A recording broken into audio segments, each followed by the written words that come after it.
On the vast ocean, there is a traditional profession that also requires courage, skill and perseverance, that is longline hand fishing for swordfish. Fishermen leave the dock before dawn, carrying the hope of conquering one of the most ferocious and powerful fish species under the sea. Swordfish are not only known for their extremely fast speed and fierce strength, but also for their rarity and high value in the seafood market. Hand fishing for swordfish is not simply about dropping the line and waiting for the fish to bite, but is a real journey of battle between man and nature, between patience and technique, between desire and danger. Hand fishing boats for swordfish are usually not as large as trawlers or purse seine boats,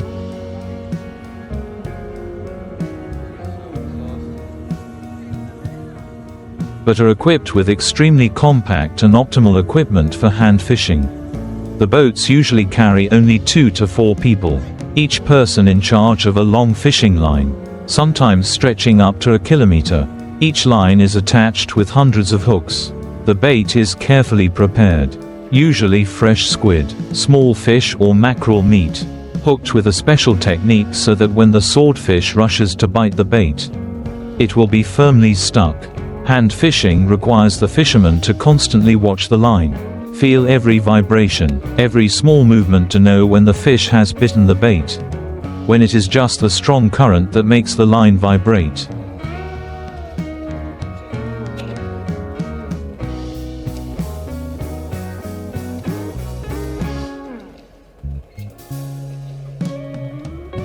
The preparation process begins on land, when the fisherman has to check each section of line, each hook, each connection. Just a small weakness in the line can cause a swordfish weighing more than 100 kilograms to be lost in just a few seconds.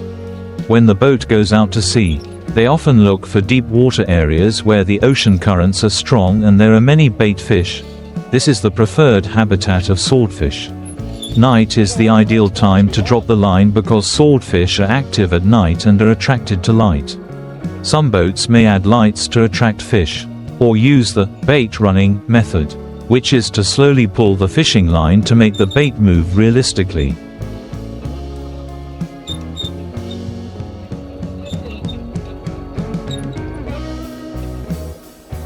When the swordfish bites, that's when the real battle begins. The first jerk is extremely strong, making the fishing line taut like a guitar string. The angler must hold the handle tightly, fix the position, and keep the body balanced while the fish struggles, diving deep or jumping out of the water to escape. An adult swordfish can weigh from 100 to 300 kilograms, swim at a speed of up to 100 kilometers per hour, and the sharp blade can penetrate the hull of the boat if not careful. The angler is not allowed to let go even for a second. The line must be retrieved slowly, following each jerk of the fish.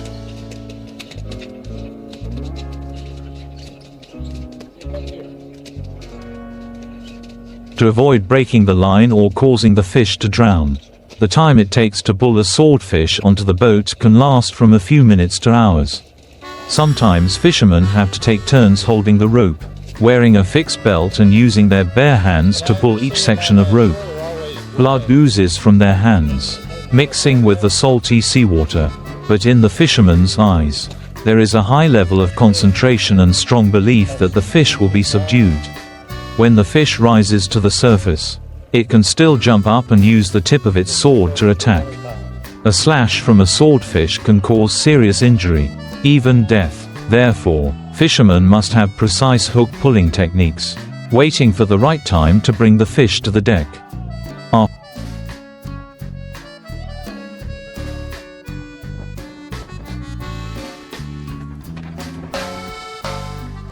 After the fish is brought onto the ship, the processing is not simple.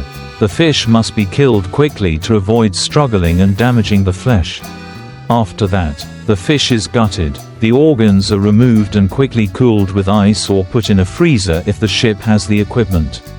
Keeping the fish fresh is the decisive factor in determining its value after docking.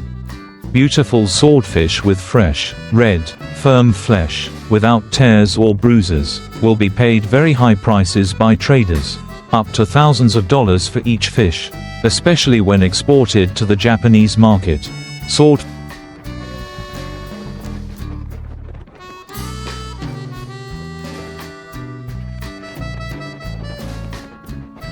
fishing is not a profession that everyone can pursue.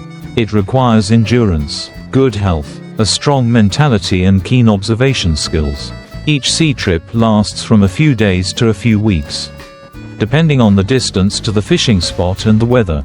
At sea, fishermen have to face all kinds of dangers: storms, big waves, strong winds, and especially unexpected accidents when fighting swordfish. Many people have lost fingers, been seriously injured, and even died because they were too subjective to the strength of this fish.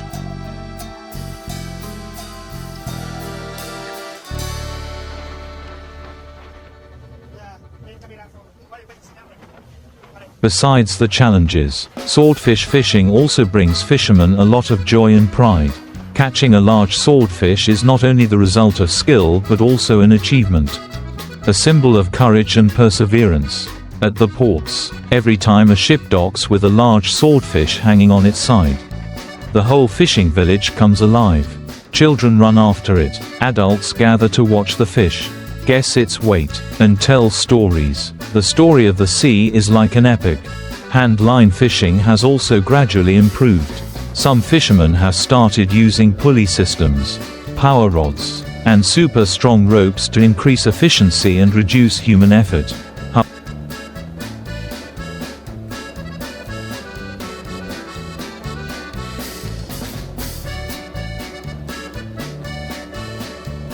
However, in many places, especially in tropical waters such as Indonesia, the Philippines, or the remote islands of Japan, traditional hand-line fishing is still preserved as a vital part of the culture of living with the sea. They believe that the connection between humans and nature, between skill and patience, is the key to conquering the ocean. Swordfish is also a fish species that is under a lot of pressure from overfishing and climate change. International organizations call for selective fishing, not catching juveniles, and ensuring sustainable yields. Therefore, hand-line fishing, which has a low yield but is carefully selected, has become a much more environmentally friendly form of fishing than industrialized methods such as purse seines or tugs. Preserving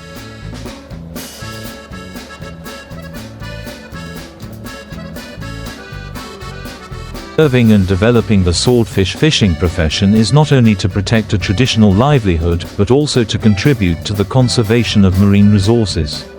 At night, in the middle of the vast ocean, the oil lamp flickers on the small boat. The fishermen tie the rope, check the bait, and get ready for another battle. The sea never sleeps, and neither can people relax, because every time they let go of the rope, it is a bet between skill, luck, and even life. The sound of the fishing line hisses, the hands grip tightly, and at the end of the line, where the darkness of the deep sea covers, there could be a giant swordfish quietly preparing for the battle for survival. The fishing boat just drifts in the middle of the ocean, swaying with each big wave. The fishermen work quietly without a single complaint. Only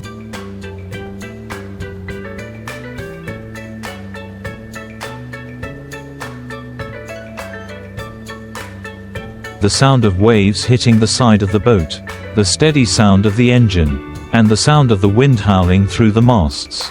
In the small, narrow hold, the fishing lines are neatly rolled up. The baits are pre-cut, carefully stored in ice boxes. All are prepared to be dropped at any moment and begin a hunt for the notorious predator of the seabed. Sword fishing is no place for haste. Every action requires absolute patience. The time between dropping the line and the fish biting can last for hours. Even many hours. The fishermen sit with their backs against the boat wall, their eyes intently watching the line stretched out in the open sea. Feeling every little movement, they learn to read the sea. Look at the direction of the waves, the color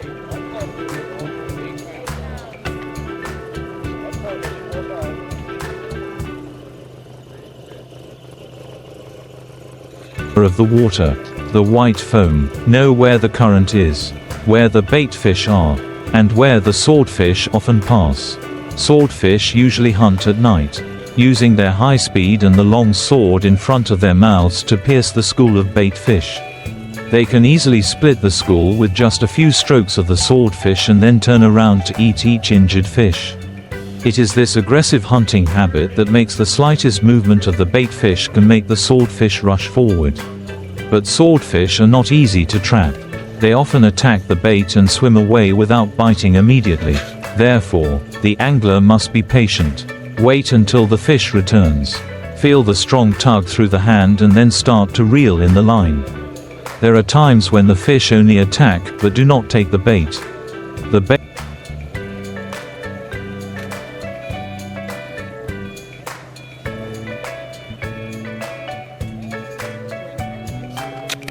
is broken, the line breaks, the hook is bent. At those times, the fisherman just sits still. Change the hook, change the bait and continue. They do not complain, because in this profession, failure is normal. Swordfish fishing is a game of probability, luck and patience. Each hooked swordfish is the result of hundreds of hours of drifting. Thousands of baits dropped, and countless failures. When the dawn begins to break, the sea surface reflects a bright pink-orange color, which is also when many swordfish begin to rise near the surface. That is the ideal time to check the line. The fisherman pulls the line in sections, observes the bait, changes the line, or reels in the line when there are signs that the fish has been hooked. Sometimes, in just one night, a person can catch 2 or 3 large swordfish, but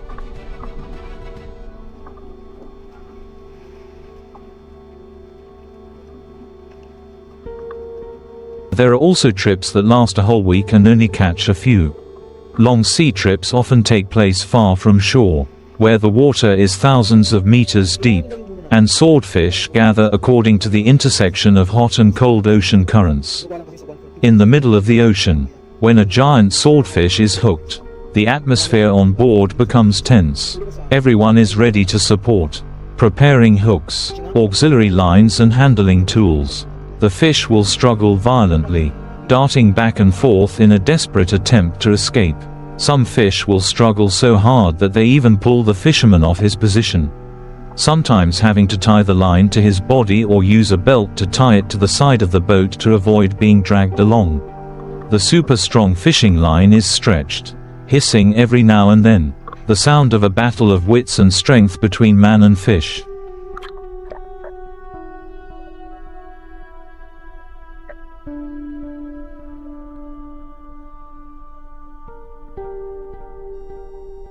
Pulling fish is not simply a matter of using strength. The angler needs to know when to pull hard, when to release gently to avoid the fish struggling too hard and breaking the line. Each pull is a psychological battle. When the fish start to get tired, they will swim away, round and round. At that time, the fisherman must take advantage of the opportunity to gradually pull each section of rope. But if too hasty, the fish can counterattack by jumping out of the water and then using a sword to stab the side of the boat or the person. There have been fishermen who lost their lives because of that sudden slash. When the fish is pulled close to the side of the boat, the hook is released. The hook penetrates the gills or mouth. One person holds the rope, the other uses the hook.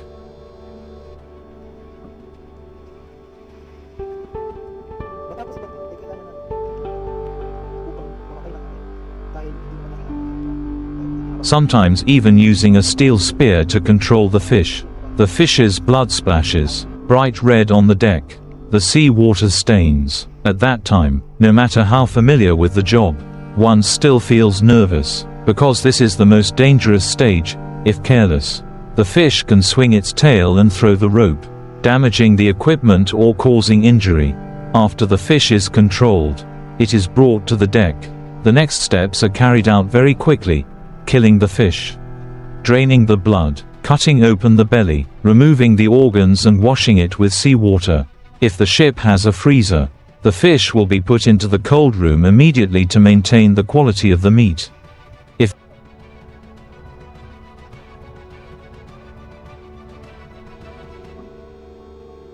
there is only ice, the fish will be neatly arranged. continuously covered with ice and kept below 0 degrees Celsius. Keeping fish fresh is not only to sell at a high price, but also to demonstrate the skills and reputation of each fisherman. A swordfish with fresh red meat, not crushed, and kept in its original shape is a great source of pride. On land, when the boat docks, the swordfish is hung up by a crane, and local people flock to see. Everyone admires the size, color and weight of the fish. The ship owner will smile with satisfaction when seeing traders competing to bargain. And other fishermen nod in admiration. Behind each fish is a series of days and nights of struggling in the open sea.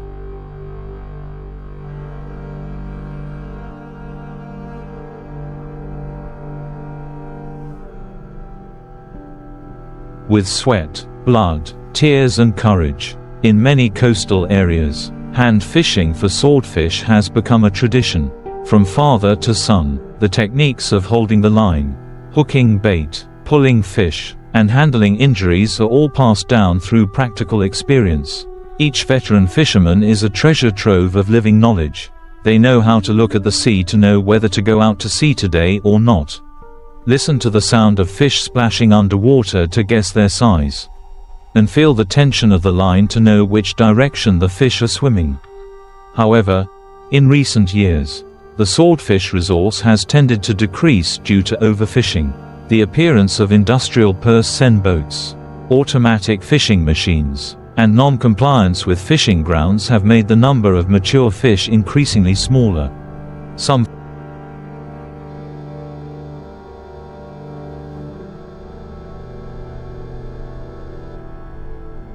fishermen have switched to other jobs. Some have persisted with the job, but their income is no longer as high as before. However, there are still people who have devoted their whole lives to the sea, to long fishing lines and battles with legendary fish. For them, it is not just a job, but a destiny, a life identity of a lifetime. The sea is still the same, wordless, faceless, but always challenging people's hearts. Longline swordfishing is a testament to that spirit, tenacious, skillful, brave and full of hope. Each trip is a story, each swordfish is an achievement, and each long line dropped into the ocean is a line connecting man and nature. Between life and death, between the silence of the sea and the resilient heart of the fisherman, there are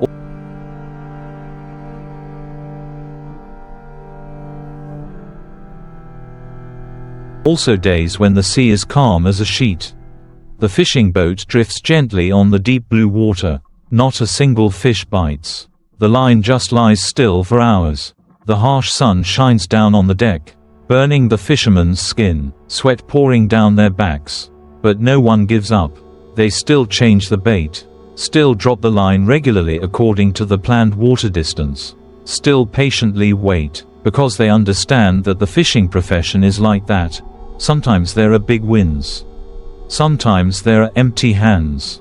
But what keeps the fisherman going is not just the food and clothing, but also the feeling of freedom in the vast ocean, the belief that somewhere under the water, there is still a swordfish lurking, waiting for them to conquer.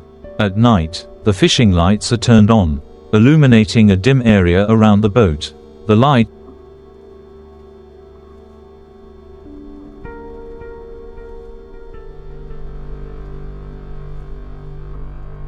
is not only to light the way but also to lure bait fish closer, from which the swordfish will also be attracted. The fishermen stay up all night, eyes fixed on the water, hands always ready to grab the line if there is a signal that the fish is eating. Occasionally, a soft squeal comes from the spool, a signal that the fish is pulling the line. All silence immediately gives way to hustle. The fishermen jump up, both hands tightening the line, feeling the vibration, then begin a fierce fish pulling battle in the dim light. In the middle of the misty water, there are nights when the swordfish is hooked. The battle lasts for hours, sometimes from midnight to early morning. The fish still refused to give in. The people pulling the rope were exhausted, sweat-drenched, their hands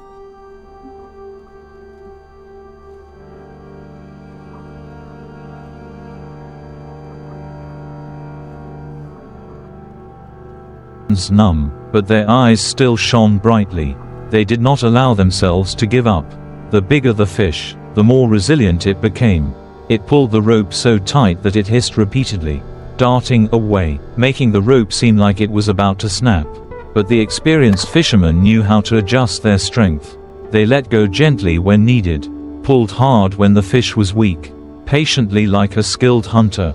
When the swordfish revealed itself under the light, a body several meters long, silvery blue, with a sharp sword sticking out like a spear, everyone held their breath. Each fish like that could weigh up to several hundred kilograms, and with just one timely struggle, it could make all previous efforts go down the drain. But when the fish was pulled close to the side of the boat, the fishing line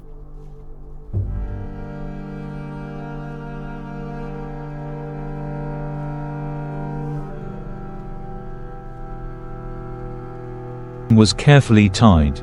The hook was prepared, and the fishermen coordinated smoothly. No matter how ferocious the fish was, it would be subdued. The fish's body hit the deck hard. Seawater splashed. Blood dyed a corner of the floor red. And then everything returned to silence. Processing the fish after catching it was also a painstaking process. The blood had to be drained as soon as possible to maintain the quality of the meat. Then the belly was cut open. The organs were removed, and it was cleaned with cold seawater. If the blood was left to stagnate for too long, the fish meat would lose its color, freshness, and would not have a high market value. Some fishermen also use CO2 ice to cool the fish quickly, preventing them from overheating in the harsh sea sun. The fish are iced from the inside out. Carefully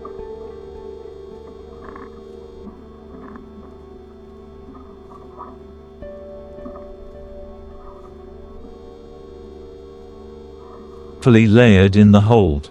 Each fish is marked with a code for later traceability. After each long sea trip, when the boat docks, the feeling of victory is evident on each fisherman's face. Despite their tired bodies and swollen limbs, they still smile when they see the giant swordfish being hoisted ashore. Traders quickly approach, bargain and choose to buy. High-quality swordfish will be exported to countries such as Japan, Korea, or the US, where its value can be 10 times higher than that sold domestically. Fish with torn bodies and crushed flesh will be sold to processing plants, used for food or canned. Longline hand fishing for swordfish is not simply a fishing profession. It is a real battle between humans and nature. There are no modern machines, no automatic fishing rods or sophisticated positioning devices. Everything depends on human strength, on traditional skills and feelings. Each fisherman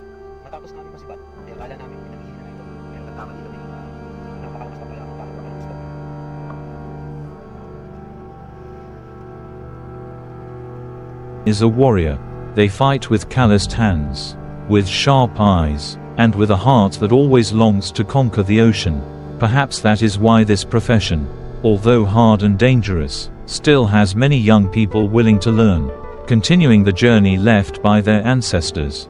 In the era of industrialization, when many traditional professions are gradually fading away, the profession of fishing by hand still exists as a living witness to the value of honest labor. Old wooden boats still go out to sea every day, weaving through the vast ocean, silently throwing themselves into each wave. Seafarers are not afraid of wind and waves. They are only afraid of losing the feeling of holding a fishing line in their hands, hearing the sound of fish splashing, and living fully with their passion. Some localities have started to open traditional fishing training classes, aiming to preserve the culture and ancient techniques.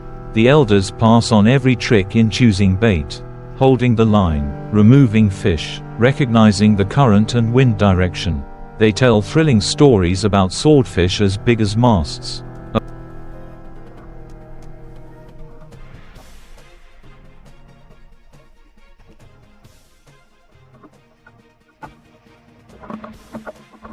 about almost losing their lives because of being hit by fish, and even moments of victory that made the whole boat burst into happiness.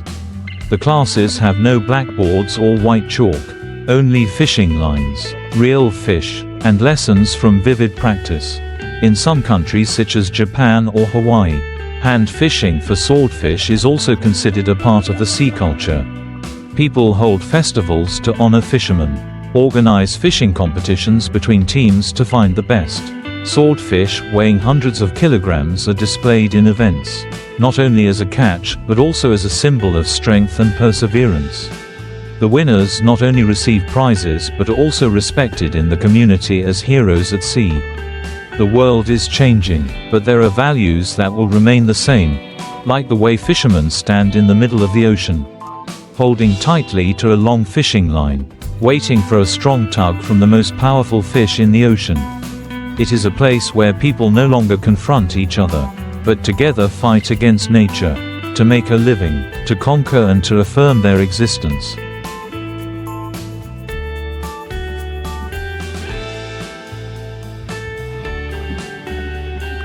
Every time they go out to sea, fishermen face uncertainty. No one knows for sure what the trip will bring, whether it will be a good season or not, whether they will bring fish back or return empty-handed.